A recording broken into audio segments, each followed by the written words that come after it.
Hello everyone, my name is Austin Maddox, and today I'll be presenting about how our current L1 really affects our developing L2 acquisition. To kind of give a background on this, I've always been kind of interested in this. This has always been something that's always piqued my interest. So I've always wanted to explore it more, and I believe through this I was able to. I have multiple sources I'll be going through, but just talk about a couple of them. I have two sources on on the review of the influence of L1 and L2 acquisition.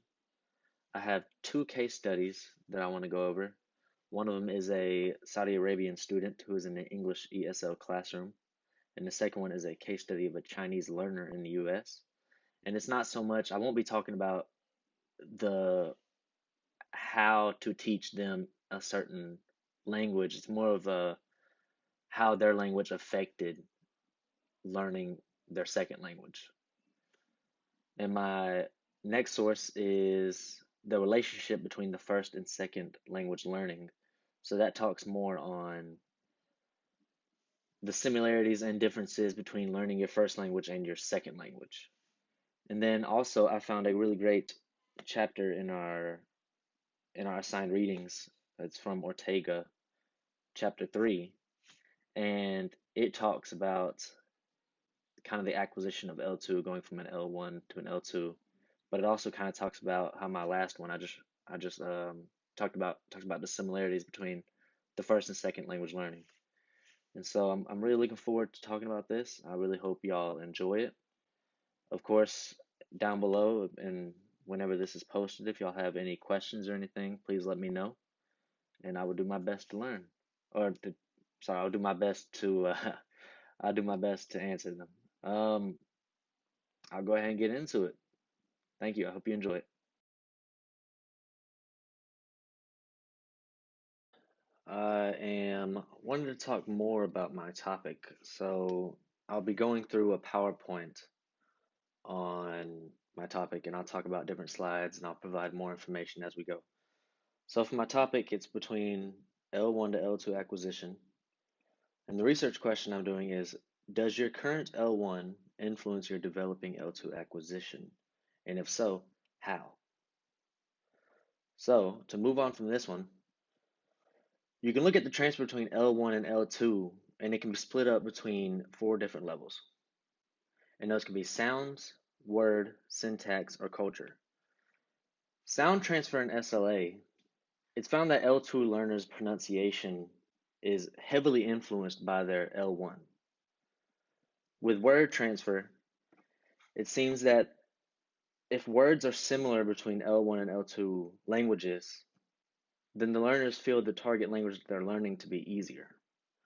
So for example, if you look at a French student who's trying to learn English, he'll learn English better than, say, a Chinese student trying to learn English. That due to the fact that since English borrows so many words from French, they have an easier time picking up. And since Chinese and English belong to two different language systems, that student will find it a lot harder. Moving on to the next one, you find syntax transfer. Syntax transfer contains many things, such as syntax structure, such as word order, negative sentence, interrogative and relative clause, and many more.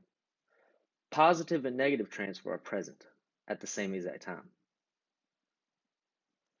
So to go into more detail about that, according to behaviorism theory, when the sentence pattern of L1 and L2 is different, then you'll start to see the mistakes start to happen. According to contrastive analysis hypothesis, when the L1 is different from the L2, the L1 will almost always interfere with second language acquisition. So to explain that in simpler terms, in other words, all of the L1 transfer can be seen as a negative, unless when the mode is the same for both of the L. What I was saying, sorry, I have a technical issue. It seems sometimes my video cuts off. If it ever does it in the future, I'll put a continued and I'll continue from there. Going back to what I was saying about syntax, almost all L1 can in terms be seen as a negative when it's interfering with SLA. The only exception is if the L1 and the L2 have both the same modes. Then that's where sometimes the positive shines out. And moving on to culture transfer, it's interesting because this would seem kind of obvious, but the way we present ourselves in the cultures that we present ourselves in has a big impact on how we learn our second languages, especially from if our L1 is heavily culture influenced, then it's really going to affect on how we speak our next language. And so the reason for this is more because learners tend to express themselves in their own habit from their culture. So it's pretty interesting. And to touch up more on my topic, I think we've come to the conclusion, especially from our class, that our first language does kind of influence our second language acquisition. So we've already figured out that it does, but I want to talk more on how it does.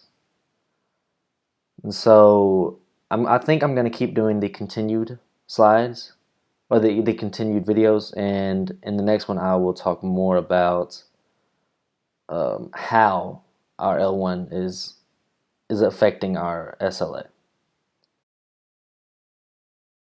To really look at how our L1 really affects our L2, we have to look at the research that goes behind it. And to do that, we have to go from the beginning. So we learned in one of our assigned readings, Ortega Chapter 3, we learned that during the 1950s and early 1960s, it was initially said that the differences between L1 and L2 were responsible for the difficulties experienced by the specific learner group who shared the same L1. So they were looking more at how the L1 was different from the L2 rather than looking at the specific learner. And so if you look at, there's actually a new wave of learning that was going on a little after this time. It inspired the contrastive analysis theory, which is talking more about it was when researchers were comparing similarities and differences, giving different language pairs, and to really look at how it affects one another. One of the theories between SL1 and SL2, or SL1, one of the differences between L1 and L2, when you look at L1, you can look at independent grammar assumption.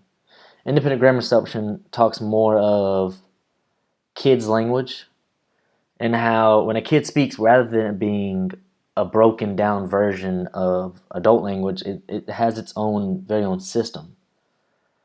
So what they did was they took the independent grammar assumption and they took it and they turned it into an SLA research. And that became known as the Interlanguage Hypothesis. The Interlanguage Hypothesis can be explained as it's basically the existence of a separate language system. It's not a defective version of the native speaker, but a developing system in its own right. In turn, this served to kind of liberate SLA research from what it was from the structural linguistics and contrastive analysis. And rather than looking at a preset apparatus when trying to see what L2 and L1, the difference between them, you start to look at the learner, like the individual. So what this did for us was this put in a method when we no longer needed to compare syntax or phonology of two different languages before tackling L2 learning. As I said, you could just instead look at the learner individually, and you start to learn that you really start to see that each person acquires a language differently. There really wasn't anything preset in between the two different languages that really made much of a difference. Now there is, as I stated before, different languages have an easier time of learning another language if they share the same word groups, but that's just not always the case. Sometimes it depends from person to person. I'll talk about a certain study that I found, and it was about a boy named Shine, who was a 19-year-old Chinese student at a university in the United States. So his the thing was his English at the time was pretty good. His L2 was English, and he was able to get his ideas and his thoughts across. So they wanted to take a look at if his L1 was affecting his L2 at all. So what they did was they did an observation, and they did an observation in his classroom, and they also did an open-ended conversation which they recorded, and this was done after the observing. So what they found was interesting. So they found one of those being phonological interference. What he does is he takes the th sound and he replaces it with s. And they found out that he does this because th, that sound is not existence. It doesn't exist in Chinese. It doesn't exist in his language. So what he is doing is he's replacing it with a sound that he already knows. So that's why he is using the s sound. So when he says things, he says sings, and I thought it was pretty interesting. So another one, moving on to, we're going to talk about his morphological interference. And so the interesting part that they found, he does two major morphological errors. One of those is related to the verb conjugation confusion. They use the word confusion because he can sometimes use the verb correctly in simple past, but most of the time, however, he doesn't add the inflectional morpheme ed at the end of the verb to show past tense. The second one, having to do with morphological error, was his gender confusion. He sometimes uses he and she when he refers to the same person. The reason for this was because in Chinese, separate gender pronouns do not exist. And along with the first one we talked about with verb conjugation, Chinese does not have verb conjugation to denote tenses. So now talking about his syntactic interference, they found 2 points of his L1 syntactic interference coming into light. And the first one was the use of definite and indefinite articles such as a, and the. He would sometimes intersect the articles and he would say things such as the Chinese or the English. Another problem was reduplication. And this is one that they found not only was it awkward for him to say, but even the people who were doing the research, they said it was awkward sounding. And so what he doesn't do, he doesn't use adverbs to intensify the verb remember. As an example, remember. He doesn't use an adverb to intensify it. So instead, he says it twice. He says remember, remember. And this one was one of the most interesting things that I found, because he shouldn't have a problem with the use of articles, since Chinese has more complicated articles than those in English. And for the second one, with him repeating his words, they were asking during all of these studies, a Chinese interpreter who was also a linguist was present, and they were a little confused too, but they just chalked it up to maybe he doesn't have the vocabulary to emphasize the meaning, so maybe that's just why he repeats it twice. It was very interesting, and I want to talk about one more study. Talk about this one. This was a study done on a 19-year-old Saudi Arabian student, and there was 4 tests that they did. One of them was speaking analysis, reading analysis, listening analysis, and writing analysis. The speaking analysis was interesting because he would try to use the sound p, the P sound, and it became a problem because the interesting part, Arabic people use the letter P, but the sound is actually B, like a B sound. And he relied on his L1 when speaking rather than using, say, circumlocution to avoid his native tongue. The reading and listening went very well. That was one of the surprising parts that they found, that he had no problems whatsoever with that. He would just kind of go slow and he would take his time with it, and it went well. Um, the interesting part again was when it comes to the writing analysis, he had a problem when it came to punctuation, because in Arabic punctuation is a lot more flexible.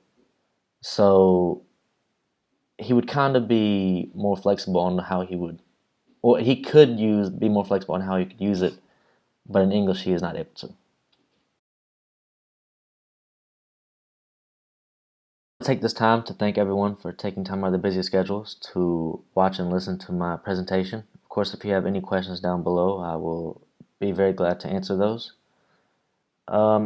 As I said, I was very looking forward to this topic to get to really see how L1 affects our L2. As I said earlier, I think we could all come to the conclusion, especially from class, that it does play a role in affecting it.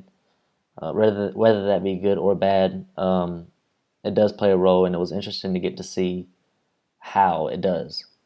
So I want to thank you all again, and I hope you all have a great day. Thank you.